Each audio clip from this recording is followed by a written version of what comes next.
नमस्कार। तिलोत्तमा समाचारमा स्वागत छ। म पवित्रा चौधरी। सुरुमा समाचारका प्रमुख शीर्षकहरू। लुम्बिनी प्रादेशिक अस्पताल गौरवको आयोजनाका अनुरूप विकास भइरहेको मुख्यमन्त्री केसीको भनाई। अस्पतालमा थप बेडको आइसियु कक्ष र 50 बेडको मेडिकल वार्डको शुभारम्भ। आज 40औं मगर एकता दिवस विभिन्न कार्यक्रम गरी मनाइयो। ठाउँ ठाउँमा र्याली र झाँकी प्रदर्शन, पाल्पामा विशेष कार्यक्रमको आयोजना। र दृष्टिविहीन क्रिकेट संघ लुम्बिनीमा नयाँ नेतृत्व चयन, संस्थागत विकासका लागि सहकार्य गर्नुपर्नेमा खेलाडीहरूको जोड।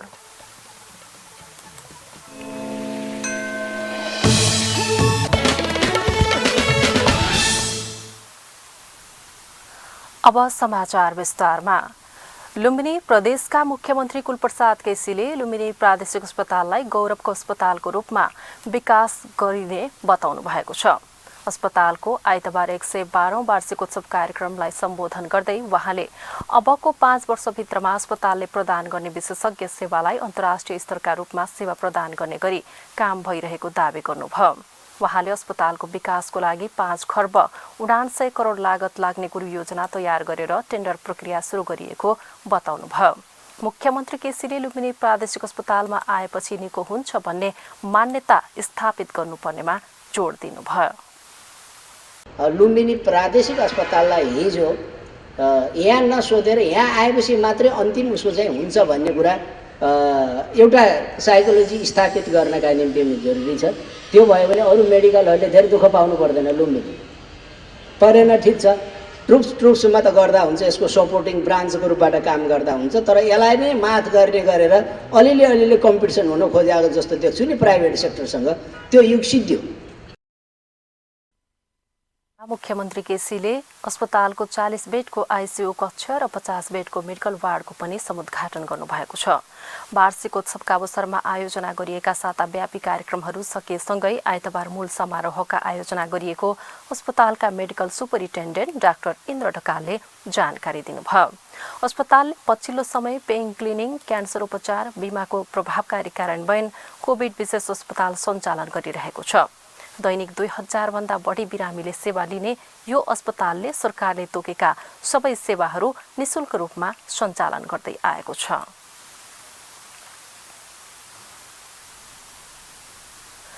नेपालका विभिन्न क्षेत्रमा बसोबास गर्दै आएका मगर समुदायले 40औं एकता दिवस मनाएका छन्। 2039 साल फागुन 15 गते स्वर्गीय हेम बहादुर पुनको अध्यक्षतामा तनहुँमा नेपाल लाङ्घाली परिवार संघको प्रथम अधिवेशन गरिएको स्मरणमा मगर समुदायले मगर एकता दिवस मनाउने गर्दछन्। आइतबार मगर संघ र सम्बन्धित संघ संस्थाले एकता दिवसका रूपमा मनाएका हुन्। दिवसका अवसरमा लुम्बिनी प्रदेशको पाल्पा, गुल्मी, रूपन्देही, कपिलवस्तु लगायतका जिल्लाहरूमा विशेष कार्यक्रमहरूको आयोजना गरिएको छ।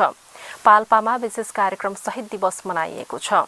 दिवसका अवसरमा बुटवलमा र्याली सहित एकता दिवस मनाइएको छ भने तिलोत्तमामा पनि मगर एकता दिवस मनाइएको छ। नेपाल मगर संघका पूर्व अध्यक्ष झगबहादुर थापाको निधन भएकाले 40औं राष्ट्रिय एकता दिवसलाई शोकका रूपमा मनाइएको संघले जनाएको छ।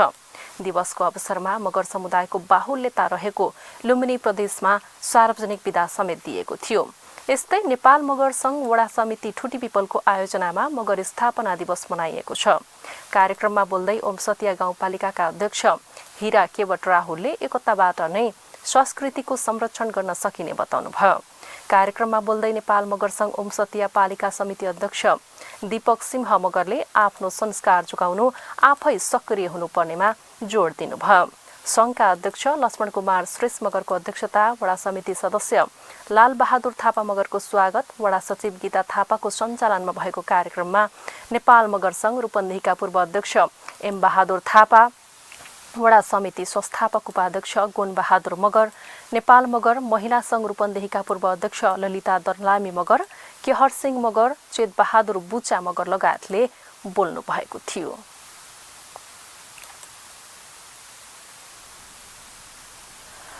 बुटवलको लुम्बिनी प्रादेशिक अस्पताललाई हबको रूपमा विकास गर्नुपर्ने सरकारवालाले बताएका छन्। बुटवलमा आयोजित प्रजातन्त्रवादी चिकित्सक संघ लुम्बिनी प्रदेशको संस्थापन कार्यक्रममा बोल्ने सहभागीहरूले बुटवल लुम्बिनी प्रदेशको केन्द्रका रूपमा रहेकाले स्वास्थ्यमा पनि सोही अनुरूपको सुविधा सम्पन्न सेवा हुनुपर्नेमा जोड दिएका हुन्। कार्यक्रममा नेपाली कांग्रेस रूपन्देहीका सभापति रामकृष्ण खाँड, क्षेत्रीय सभापति हरि लम्साल, नेपाल पत्रकार महासंघ रूपन्देहीका अध्यक्ष रामराज पोखरेल लगायतले बोल्दै पछिल्लो समय बुटवलमा पर्याप्त विशेषज्ञ चिकित्सकहरू नभएको बताउनु भएको थियो। आधुनिक उपकरणको अभावका कारण उपचारका लागि बाहिर जानुपर्ने बाध्यता रहेको उहाँहरूको भनाइ छ। स्वास्थ्य संस्थाहरूलाई थप आधुनिकीकरण र प्रविधियुक्त बनाउनु पर्नेमा उहाँहरूको जोड छ। कार्यक्रममा प्रजातन्त्रवादी चिकित्सक संघका केन्द्रीय अध्यक्ष डाक्टर अनिल विक्रम कार्की, डाक्टर मुक्तिराम श्रेष्ठ, लुम्बिनी प्रादेशिक अस्पताल बुटवलका प्रमुख medical superintendent doctor Indra Dhakal लगायतले मन्तव्य व्यक्त गर्दै कोभिड-19 जस्तो महामारीमा अग्रपंक्तिमा खटिने चिकित्सक तथा स्वास्थ्यकर्मीप्रति राज्य र समाजले उचित सम्मान नदिएको गुनासो गर्नुभएको थियो।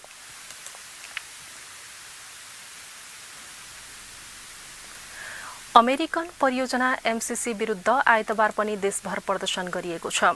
संसदबाट एमसीसी पास गर्ने तयारी भइरहेको अवस्थामा रूपन्देहीको बुटवलमा पनि एमसीसी विरुद्ध प्रदर्शनका साथै सभा गरिएको छ।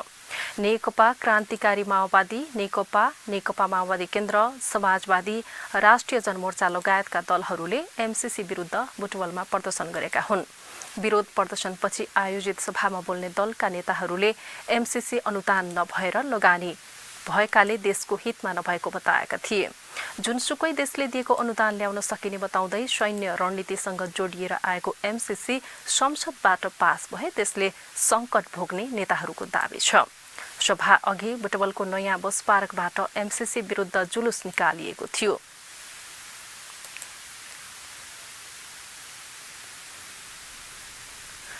तिलोत्तमा समाचारमा अब छोटो विश्राम।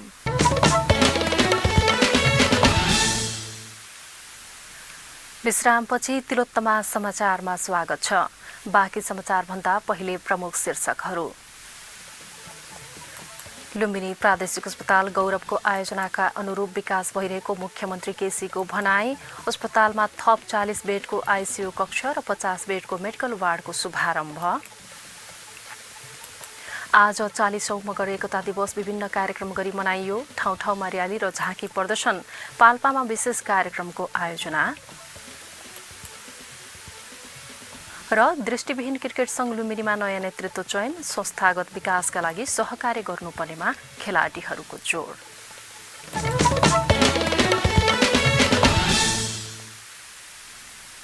अब बाँकी समाचार। तिलोत्तमा मिडिया क्लबको दोस्रो अधिवेशन आगामी चैत 12 गते हुने भएको छ।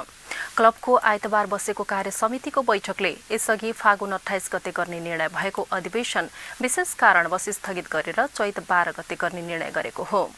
अधिवेशनमा ज्ञानकाशी स्मृति पत्रकारिता पुरस्कार वितरणका लागि बैठकले प्रेस स्वतन्त्रता सेनानी अर्जुन गेवाली संयोजक तथा मोहन चापागाई र पत्रकार रेखा भूषाल सदस्य रहेको पुरस्कार छनौट समिति गठन गरेको छ। चापागाई पुरस्कार स्थापनाकर्ता एवं क्लबका सल्लाहकार हुनुहुन्छ। यस्तै बैठकले अधिवेशन सम्पन्न गर्न दिनेश पाण्डे संयोजक तथा घनश्याम गौतम र मीनाक्षी नेउपाने सदस्य रहेको निर्वाचन समिति गठन गरेको क्लबका सचिव टीआर शर्माले जानकारी दिनुभयो। बैठकमा अधिवेशन तयारीका सम्बन्धमा क्लबका अध्यक्ष लक्ष्मण पौडेल, उपाध्यक्ष बीपी गौतम, सहसचिव टीआर बन्जाडे, कोषाध्यक्ष कल्पना तिवारी, सदस्य बिन्दु भट्टराईले विभिन्न धारणा राख्नु भएको थियो। तिलोत्तमा 13 मा रहेको नमस्ते एकाडेमीले अभिभावक दिवस तथा पुरस्कार वितरण कार्यक्रम गरेको छ। वार्षिक रूपमा उपलब्धि हासिल गरेका विद्यार्थीहरूलाई एक समारोहका बीच एकाडेमीले पुरस्कृत गरेको हो। कार्यक्रममा बोल्दै ब्रिटिश ग्रामर स्कुलका सीईओ पाउलले विद्यार्थी केन्द्रित विधि अवलम्बन गर्न सकेमा विद्यार्थीको अन्तर्निहित क्षमता विकास हुने बताउनुभयो। एकाडेमीका प्राचार्य जिग्मे शेर्पाको अध्यक्षतामा भएको कार्यक्रममा एकाडेमीका संस्थापक अध्यक्ष तथा सञ्चालक दिल्ली नारायण पाण्डे, सञ्चालक श्याम खरेल, शैक्षिक संयोजक राजेन्द्र कुँवर लगायतले बोल्नु भएको थियो। एकाडेमीका सह संयोजक सञ्जय कर्णको स्वागत तथा लीलामणि पाण्डेको सञ्चालनमा कार्यक्रम भएको थियो।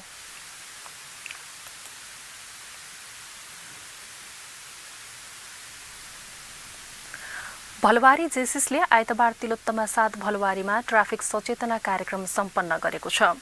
भलवारी जेसिस 2022 का अध्यक्ष किशोर पंगिनीको अध्यक्षता तथा लुम्बिनी प्रदेश ट्राफिक प्रहरी कार्यालय बुटवलका प्रहरी निरीक्षक अमृत भण्डारीको प्रमुख आतिथ्यतामा सम्पन्न कार्यक्रममा अध्यक्ष किशोर पंगिनीले जीवन सुरक्षाका लागि पदयात्री तथा चालक दुवैका लागि ट्राफिक नियमको पालना आवश्यक रहेको बताउनुभयो। वहाँले जेसिसले रचनात्मक कार्यक्रम अन्तर्गत ट्राफिक सचेतना कार्यक्रम सञ्चालन गरेको बताउनुभयो। डिलाराज तिवारीको स्वागतमा भएको कार्यक्रममा प्रमुख अतिथि भण्डारीले असावधानी र नियम परिपालना नगर्दा हुने दुर्घटना र क्षतिबारे जानकारी गराउँदै ट्राफिक नियम पूर्ण परिपालना गर्नुपर्नेमा जोड दिनुभयो। सवारी चालकहरूलाई सडकमै ट्राफिक संकेत पालना गर्न सचेत गराइएको कार्यक्रममा इलाका प्रहरी कार्यालय मंगलापुरका असय लक्ष्मण गेवाली, पूर्व अध्यक्षहरू अर्जुन पराजुली, दीपु भण्डारी, वसन्त श्रेष्ठ लगायतको आतिथ्य रहेको थियो।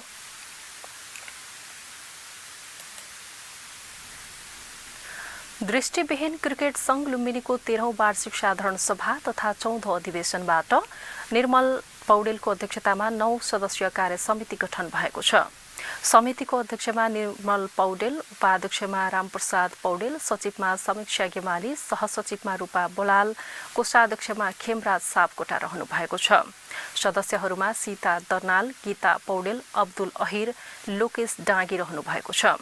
कार्यक्रममा संस्थाको आर्थिक प्रतिवेदन कोषाध्यक्ष गीता पौडेल र संस्थाको प्रगति प्रतिवेदन सहसचिव खेमराज सापकोटाले प्रस्तुत गर्नुभएको थियो। यसअघि उद्घाटन कार्यक्रममा बोल्दै अपाङ्ग महासंघ लुम्बिनी प्रदेश सचिव हुमानाथ अधिकारीले आगामी दिनमा संस्थासँग मिलेर हातेमालो गर्दै अगाडि बढ्ने र सँगसँगै महासंघलाई पनि सहयोग गर्ने बताउनुभयो। संस्थाका अध्यक्ष निर्मल पौडेलले संस्थागत विकासका लागि हिजोको दुःख आज सुखमा परिणत भएको बताउनुभयो। कार्यक्रममा खेलाडीहरूले संस्थागत विकासका लागि पहल गर्नुपर्नेमा जोड दिएका थिए। हामी तिलोत्तमा समाचारको अन्त्यमा आइपुग्यौं। समाचारका प्रमुख शीर्षकहरू पुनः एकपटक। लुम्बिनी प्रादेशिक अस्पताल गौरवको आयोजनाका अनुरूप विकास भइरहेको मुख्यमन्त्री केसीको भनाई। अस्पतालमा थप 40 बेडको आइसियू कक्ष र 50 बेडको मेडिकल वार्डको शुभारम्भ। आज 40औं मगर एकता दिवस विभिन्न कार्यक्रम गरी मनाइयो। ठाउँ ठाउँमा र्याली र झाँकी प्रदर्शन, पाल्पामा विशेष कार्यक्रमको आयोजना। र दृष्टिविहीन क्रिकेट संघ लुम्बिनीमा नयाँ नेतृत्व चयन, संस्थागत विकासका लागि सहकार्य गर्नुपर्नेमा खेलाडीहरूको जोड।